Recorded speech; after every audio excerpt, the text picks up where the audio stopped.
knows that, and he was very happy to hear that.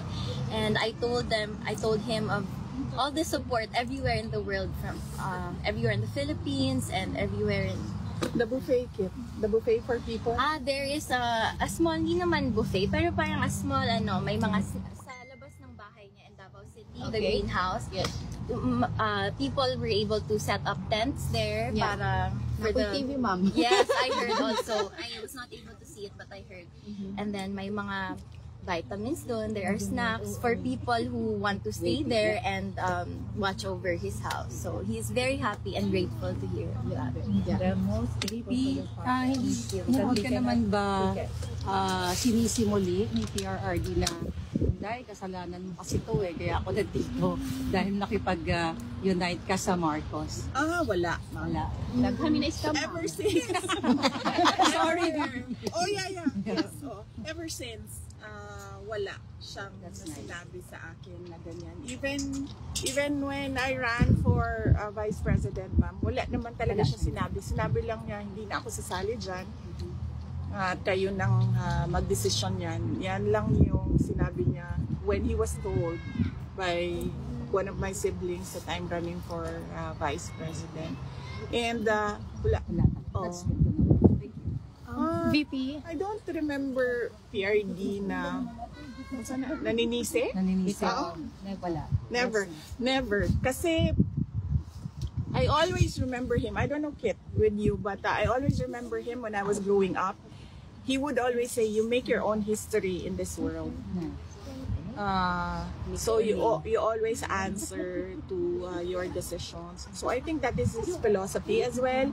So he doesn't blame anyone with what happened. He always says, I did it for my country. Yes. He did it. He always says Repeatedly. I did it for my country. The two boys po, are they coming?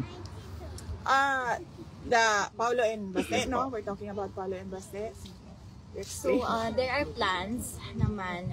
We arrange this pag-aalis yung isa, may dadating na naman na isa. So as of now, we are arranging all the dates since most of them are busy with the campaign. VP, pardon me, I understand this is something legal, but we just want to hear your side. Kasi po, sabi po ni Attorney Kaufman, tinatrabaho na raw po yung interim release.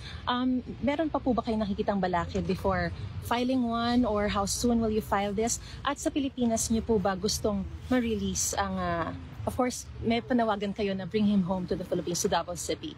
But just for the record, we just want to hear if sa Pilipinas niyo po gusto siyang ma-release, kasi may sinasabi po yung palasyon. Let me quote, does it mean that we have to recognize that ICC has jurisdiction over the Philippines? I believe the family of the former President Duterte is asking and praying from the Supreme Court that the government should not cooperate with the ICC. So it means that if we will not cooperate with the ICC, even that prayer or even that manifestation of the ICC will not take cognizance of that regarding or relating to the request to have him released in the Philippines. With regard to the interim release, no, I do not know really, truly, honestly, I do not know what the steps are the lawyers are doing with regard to the interim release. But as I told you before, I fear for his life in the Philippines. But we follow what the client wants, what President Duterte wants, and he wants to go home to the Philippines. Yes, and everyone wants him to go home to the Philippines. Ma'am, on a different note, were your mother, Elizabeth Zimmerman, able to visit the former president? My mother, she doesn't want that she be talked about or discussed in interviews, so let's keep our privacy. Noted, ma'am. Thank you.